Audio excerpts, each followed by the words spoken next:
खबरों की शुरुआत करते हैं। लखीमपुर खीरी के निघासन थाने में पुलिस की हिरासत में एक युवक की पिटाई के बाद मौत हो गई। युवक को पुलिस ने अवैध शराब बनाने के मामले में गिरफ्तार किया था।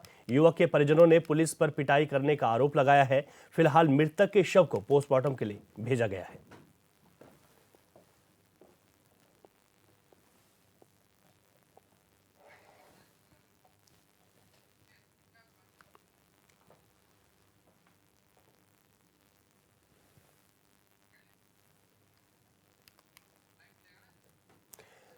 तो लखीमपुर खीरी से आपको ये खबर बता रहे हैं, जहां पर पुलिस हिरासत में युवक की मौत हुई है। पिटाई के बाद युवक की मौत का मामला सामने आया। परिजनों ने पुलिस पर आरोप लगाया है। पोस्टमार्टम के लिए युवक के शव को भेजा गया है।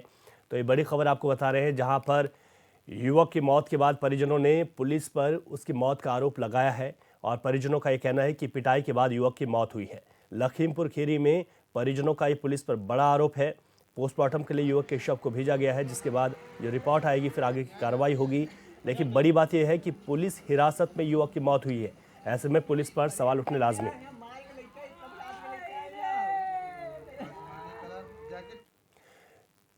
विस्तार से जानकारी लेते हैं। हमारे संवाददाता शहनवाज गौरी हमारे साथ लाइव जुड़ गए हैं। शहनवाज, जो परिजन आरोप लगा रहे हैं, कब युवक को हिरासत में लिया गया था? पुलिस का इस पर कुछ आया है अभी तक बयान? कोतवाली क्षेत्र में रामचंद्र नाम के युवक को पुलिस कल रात पकड़कर लेकर आई थी। पुलिस का कहना है कि इस युवक को कच्ची शराब बनाने के आरोप में पकड़कर लाई थी पुलिस, और जी। इसके बाद उस युवक की जो है पुलिस हिरासत में मौत हो जाती है। और जिसके बाद पुलिस जो परिजन है वो लगातार पुलिस पर आरोप लगाते हैं कि पुलिस की पिटाई से इस युवक की मौत हुई है। तो कल देर रात तक ये परिजन हंगामा करते हैं, लेकिन पुलिस वहां पर पहुंचकर हंगामे के बीच उसके शव को कब्जे में लेकर पोस्टमार्टम के लिए भेज दिया जाता है। और आज पोस्टमार्टम हाउस पर काफी पुलिस फोर्स तैनात है। परिजन लगातार पुलिस पर आरोप लगा रहे हैं कि पुलिस की पिटाई से युवक की मौत हुई है, जबकि पुलिस के आला अधिकारियों का कहना है कि शराब के आरोपों में पुलिस गई थी पकड़ने के लिए, 3 युवकों को पकड़ने गई थी, और जिस युवक की मौत हुई है वो गैंगस्टर एक्ट में वांछित है शराब के मामले में। तो कहीं ना कहीं जब पुलिस पकड़ के लेके आई है, पुलिस का कहना है कि ये भागने के दौरान बेहोश हुआ है, और इसको जब नजदीकी सीएससी ले जाया गया, वहां पर डॉक्टरों ने इसको मृत घोषित कर दिया। तो कहीं ना कहीं अब पुलिस के ऊपर आरोप लगाए जा रहे हैं, लेकिन पुलिस परिजनों से जबरदस्ती कर रही है। अभी जब हमने बातचीत की परिजनों से, तो परिजनों का कहना है कि बगैर पंचनामा कराए पुलिस जबरन उसका पोस्टमार्टम युवक का करा रही है। पुलिस जो आरोप लगाए जा रहे हैं वो अपने आरोपों से बचने के लिए पुलिस इस तरीके का काम कर रही है। लेकिन कहीं ना कहीं जिस तरीके से परिजनों में कोहराम मचा हुआ है, लगातार आरोप लगा रहे हैं कि पुलिस की पिटाई के बाद मौत हुई है, हत्या का आरोप लगा रहे हैं। तो फिलहाल पोस्टमार्टम रिपोर्ट आ जाने के बाद ही सारी तस्वीरें साफ हो पाएंगी कि आखिर उस युवक की मौत कैसे हुई है। जी शहनवाज, क्या परिजनों को ये बात लगती है कि पोस्टमार्टम रिपोर्ट अगर सामने आती है तो उसके बाद इस पर अगली कार्रवाई होगी और पोस्टमार्टम रिपोर्ट पर परिजन विश्वास कर पाएंगे? दूसरा, जब ये मामला सामने आया तो क्या पुलिस के उच्च अधिकारियों को इस बाबत कुछ पता है? उनके माध्यम से कुछ कहा जा रहा है?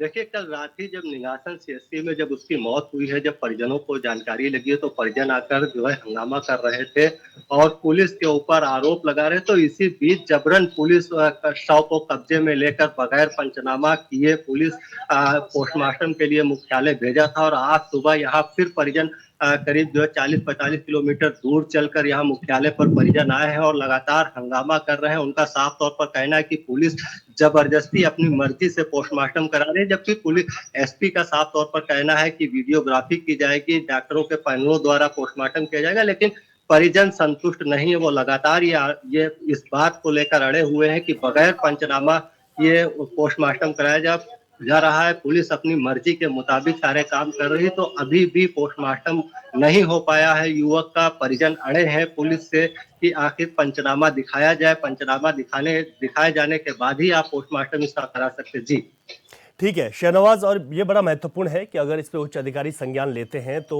क्या कुछ इस पर जांच हो पाएगी और जांच के बाद क्या चीजें सामने आएंगी? परिजनों का जो आरोप है उस पर परिजन संतुष्ट होते हैं उसके बाद या नहीं? बहुत शुक्रिया आपका। आप नजर बनाए रखेगा, आगे भी आपसे इस पर अपडेट लेते रहेंगे।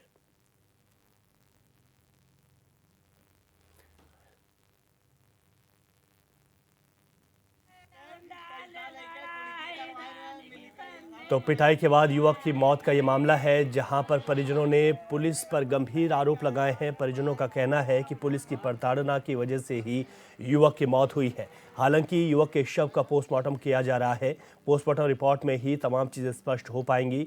अभी उच्च अधिकारियों की ओर से भी कोई बयान इस पर सामने नहीं आया है कि इस पर कोई जांच की जाएगी, लेकिन फिलहाल पुलिस ने इतना जरूर कह दिया कि ये हिरासत में मौत नहीं हुई है, बल्कि युवक जब वहां से भाग रहा था उस दौरान ही उसकी मौत हुई है। तो पुलिस ने फिलहाल पल्ला जरूर झाड़ दिया, लेकिन परिजन जिस तरीके से हमारे संवाददाता ने बताया कि 45 किलोमीटर दूर मुख्यालय पर जो लगातार वो गुहार लगा रहे हैं कि हमें इंसाफ चाहिए, उसके बाद अगर इस पर जांच होती है तो तभी तमाम चीज़ें स्पष्ट हो पाएंगी। फिलहाल पुलिस का साफ तौर पर यह इंकार करना है कि हिरासत में किसी भी प्रताड़ना की वजह से युवक की मौत नहीं हुई है, लेकिन दूसरी तरफ परिजन अपनी इस मांग पर अड़े हुए हैं कि यहाँ पर पुलिस की गलती है और पुलिस की वजह से ही मौत हुई है। तो शराब मामले में युवक वांछित चल रहा था, जिसके बाद पुलिस ने उसको अरेस्ट किया, हिरासत में लिया और युवक की मौत हो गई, जिसके बाद परिजनों में कोहराम मचा हुआ है, लेकिन साथ ही पुलिस पर गंभीर आरोप भी है।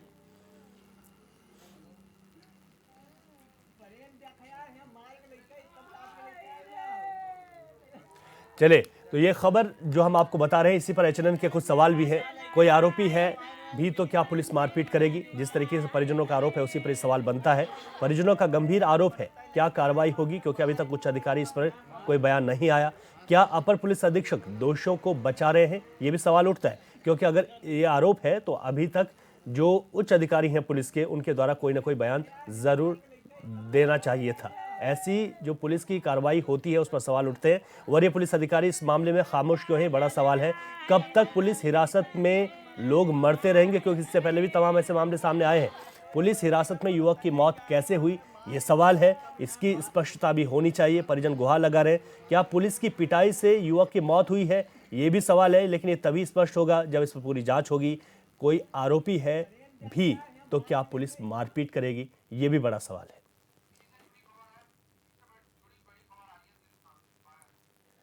और इसी मामले से जुड़ी बड़ी खबर आपको बता दें, जहां पर परिजनों का आरोप है उसी बीच ये बड़ी खबर आ रही है। पुलिस हिरासत में युवक की मौत के मामले को लेकर लखीमपुर खीरी से इस वक्त आपको अपडेट बता दें। अपडेट ये है कि एचएनएन से बात करने को जिले के एसपी तैयार नहीं हुए, क्योंकि हम जानना चाहते थे। एसपी साहब ने कह दिया इस मामले में कुछ नहीं बोलूंगा। जब कितना बड़ा मामला है, परिजन यहाँ पर गंभीर आरोप लगा रहे। परिजनों ने पुलिस की पिटाई से मौत का यह आरोप लगाया है, लेकिन हमने जब कोशिश की इस पर बातचीत करने की तो उच्च अधिकारी ने मना कर दिया। पुलिस हिरासत में युवक की मौत के मामले में लखीमपुर खीरी से बड़ा अपडेट भी आपको बता रहे हैं। एचएनएन से बात करने के लिए तैयार नहीं हुए जिले के एसपी, जबकि यहाँ पर परिजनों का रो का बुरा हाल है। एसपी साहब ने साफ कह दिया इस मामले पर कुछ भी नहीं बोलूंगा। तो ये साफ तौर पर बताता है कि उच्च अधिकारी ऐसे खामोश क्यों है, क्यों नहीं कहेंगे। क्या इस पर जांच कराने के लिए उच्च अधिकारी तैयार नहीं है? अगर पुलिस पर सवाल उठते हैं तो फिर उस पर भी जांच क्यों नहीं होती? तो हमने कोशिश की कि इस पर उच्च अधिकारी जरूर बात करें और कहें कि कोई आश्वासन दे, और जो भी स्पष्टता है, अगर परिजनों के आरोप गलत है तो उनको ये समझाया जाए। अगर पुलिस की हिरासत में मौत हुई है, पुलिस की गलती है, तो ऐसे पुलिसकर्मियों पर कार्रवाई होनी चाहिए, यानी कि जांच तो कम से कम होनी चाहिए। लेकिन बात करने के लिए भी उच्च अधिकारी तैयार नहीं है। लखीमपुर खीरी में एसपी से जब बातचीत करने की कोशिश की गई, जिले के एसपी से, तो उन्होंने साफ इनकार कर दिया। चले आगे बढ़ते हैं। अम्बेडकर नगर में बाहुबली पूर्व विधायक पवन पांडे को एमपी एमएलए कोर्ट ने जानलेवा हमले के मामले में सजा सुनाई है। आरोपी को 7 साल की जेल और 20,000 का जुर्माना लगाया है। 1990 में अकबरपुर कोतवाली में आरोपी के खिलाफ मुकदमा दर्ज किया गया था। बता दें, फर्जी जमीन मामले में अम्बेडकर नगर जिला कारागार में पूर्व विधायक पवन पांडे बंद है।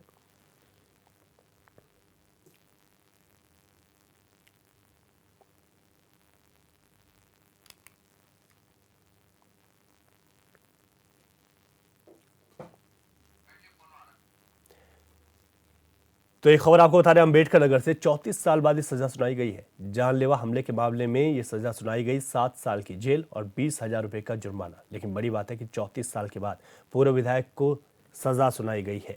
जानलेवा हमले के मामले में ये सजा पूर्व विधायक को सुनाई गई।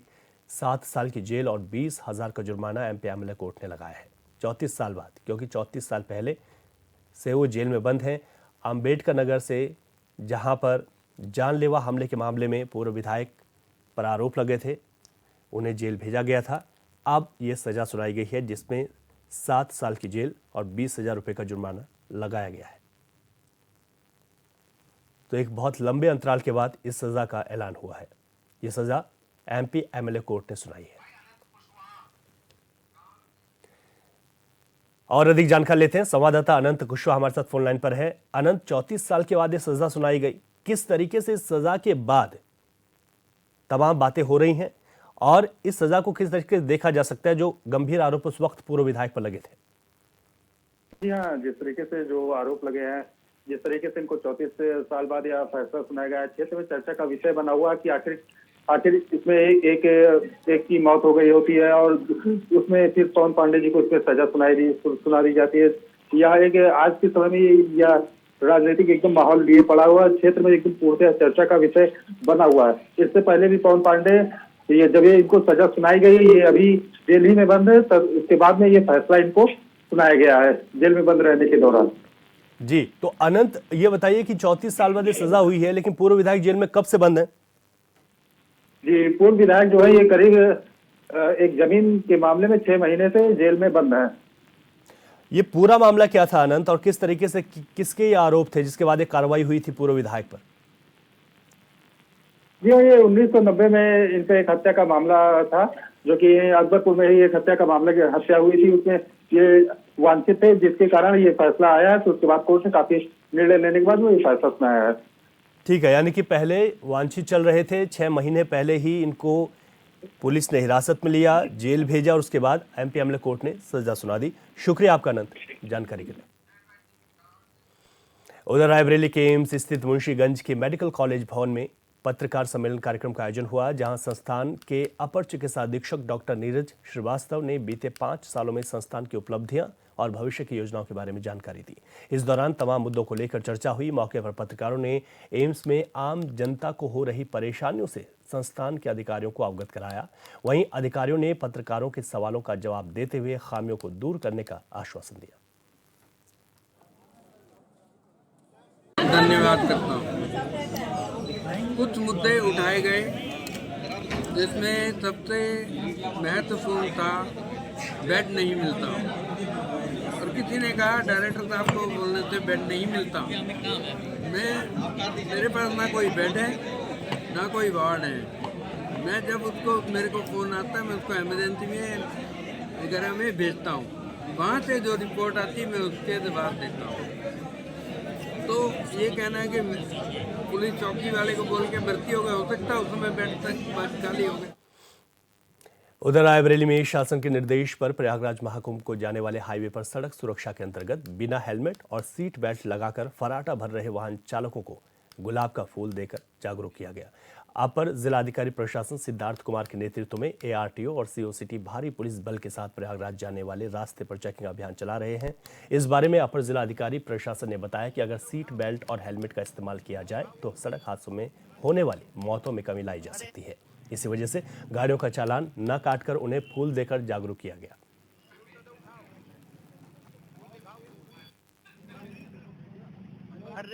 माननीय शासन के निर्देश पर हम लोग सड़क सुरक्षा सप्ताह मना रहे हैं और सभी वरिष्ठ अधिकारी हैं, यहाँ पे आरटीओ साहब हैं, ईओ साहब हैं, सीसीटी साहब हैं, और हम लोग जो भी राहगीर बिना हेलमेट के चल रहे हैं या बिना सीट बेल्ट के हमारे 4 व्हीलर्स के जो लोग चला रहे हैं, उनको हम लोग गुलाब का फूल देके उनको समझाने का प्रयास कर रहे हैं, जागरूक कर रहे हैं कि उनका परिवार में कोई इंतजार कर रहा है और इस तरीके की चीज़ें उनके लिए कितनी घातक हो सकती है। तो ये हम लोग के जागरूकता के अंतर्गत एक अभियान चलाया जा रहा है। जी बिल्कुल, ये प्रयागराज के लिए रास्ता जाता है और हाईवे का पार्ट है, और हम लोग इसीलिए यहाँ पे इस तरीके के कार्य। और यहाँ वक्त हो चला एक छोटे से ब्रेक का, खबरें जारी।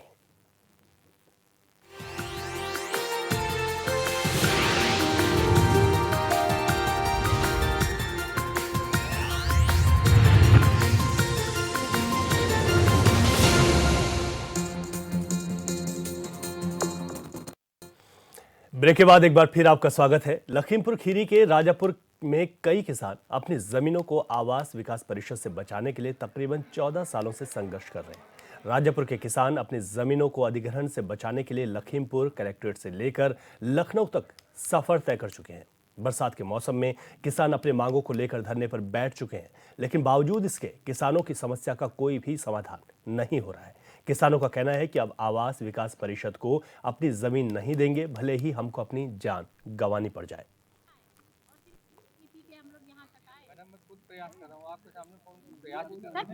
के बारे में ये है कि 2010 में हमारी ज़मीन जो है अधिग्रहण कर ली गई थी।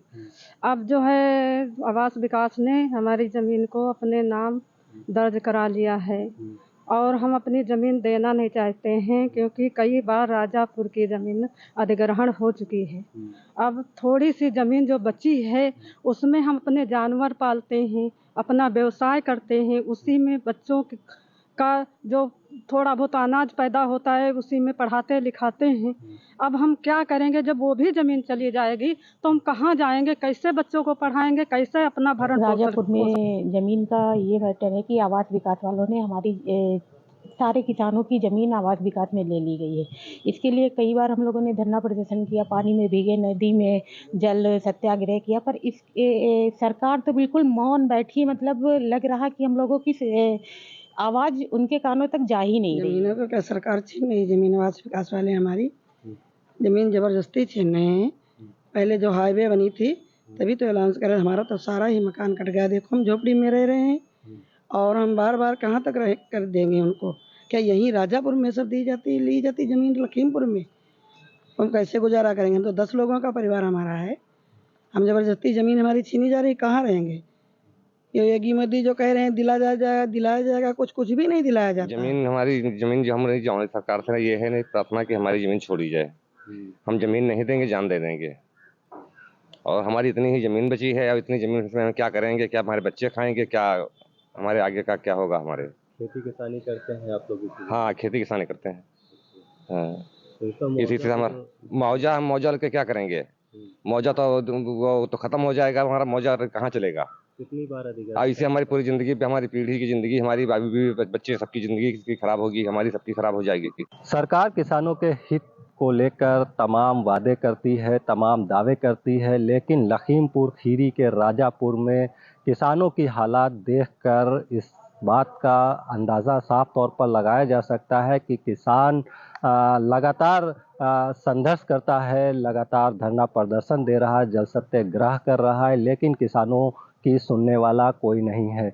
लखीमपुर खीरी के राजापुर में किसानों का कहना है कि उनकी ज़मीनों को आवास विकास परिषद की तरफ से अधिग्रहण किया जा रहा है। किसानों की अगर बात माने तो करीब 6 बार उनकी ज़मीनों को अधिग्रहण आवास विकास की तरफ से किया जा चुका है, लेकिन आपको बता दें कि किसान अब 7वीं बार अपनी ज़मीनें नहीं देना चाहते हैं। किसानों का कहना है कि अगर उनकी ज़मीनों को आवास विकास परिषद अधिग्रहण करता है तो उनके पास ज़मीनें नहीं बचेगी, क्योंकि किसान उसी ज़मीनों पर अपनी खेती किसानी करके अपने घर का खर्च चलाते हैं। अब अगर ऐसे में आवास विकास परिषद की तरफ से उनकी ज़मीनों पर अधिग्रहण किया जाएगा तो वो दिन दूर नहीं जब किसान सड़कों पर आ जाएंगे और वो घर से बेघर हो जाएंगे।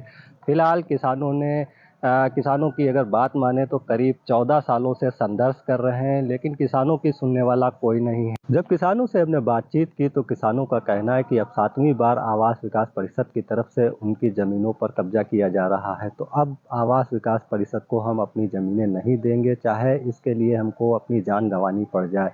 तो फिलहाल किसान लगातार संघर्ष कर रहे हैं। जब किसानों से हमने बातचीत की तो उनका कहना है कि करीब 14 वर्षों से हम लड़ाई लड़ रहे हैं इसकी, लेकिन अधिकारी से लेकर सरकार तक कोई भी सुनने को तैयार नहीं है।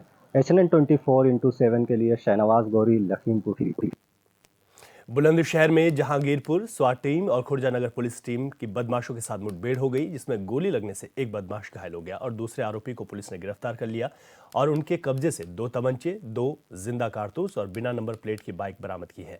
बता दें, दोनों शातिरों ने मिलकर 4 दिसंबर को जहांगीरपुर की एक महिला से लूटपाट की थी और जहांगीरपुर पुलिस को चकमा देकर फरार हुए थे। तब से पुलिस इन लुटेरों की तलाश में थी।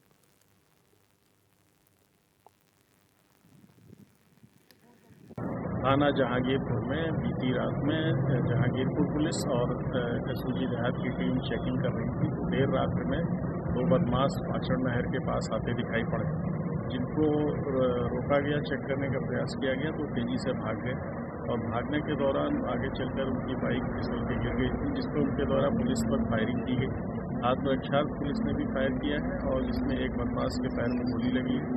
जानकारी करने पर ये दोनों बदमाश जनपद अलीगढ़ के रहने वाले हैं और इनके द्वारा दिसंबर में महिला के साथ कुंडल आदि की लूट हुई थी, वो घटना कारित की गई थी और इस दोनों अपराधियों का आपराधिक इतिहास बड़ा है। प्रतापगढ़ में प्रेमिका के अपहरण की सूचना देना और 5 लाख की फिरौती की डिमांड करना प्रेमी को भारी पड़ गया।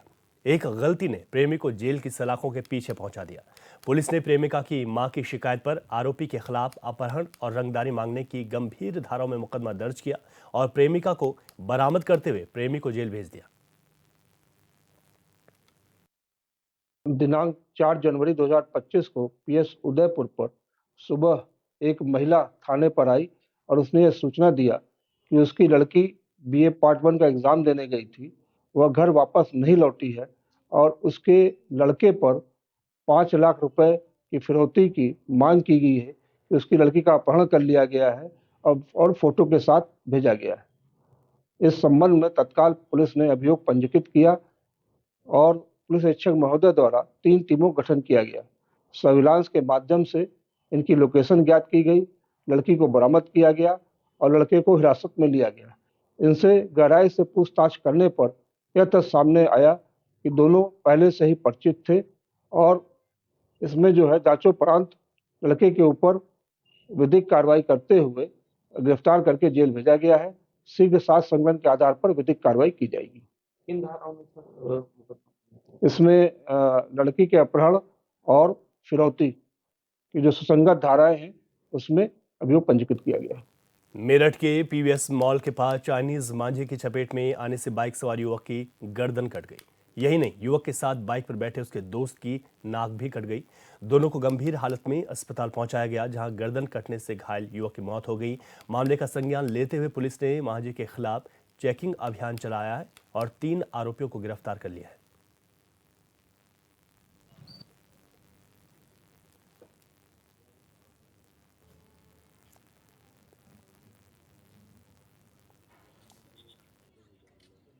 ये मेरा भाई था, मेरठ गया था उधर से मशीन। क्या नाम है आपके भाई का? मोहम्मद सुहेल। अच्छा, क्या घटना हुई उसके साथ? घटना यह है, वो मेरठ गए थे, उधर से आते समय उनके साथ गर्दन पे मंजा गिरने के कारण उनके चाइनीज मंजे से? जी। अच्छा, किस जगह हुआ ये मामला? ये होया तेजगढ़ी पीवीएस मोड़ हापुड़ चुंगी का।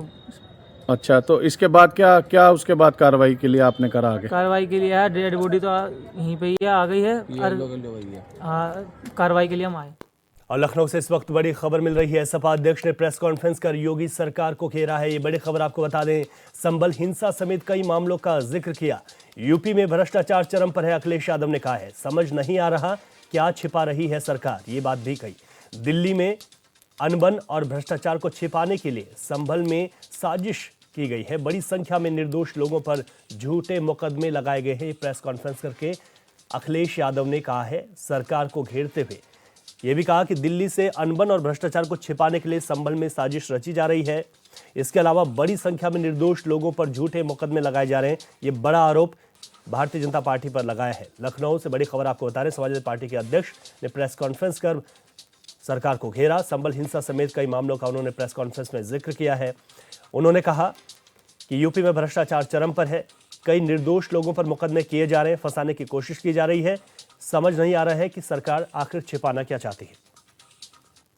तो बड़ी खबर आपको बता रहे लखनऊ से, जहां पर अखिलेश यादव ने प्रेस कॉन्फ्रेंस की और सरकार पर निशाना साधा। कई मामलों का उन्होंने जिक्र किया। यह भी कहा कि निर्दोष लोगों पर झूठे मुकदमे सरकार की ओर से लगाए जा रहे हैं।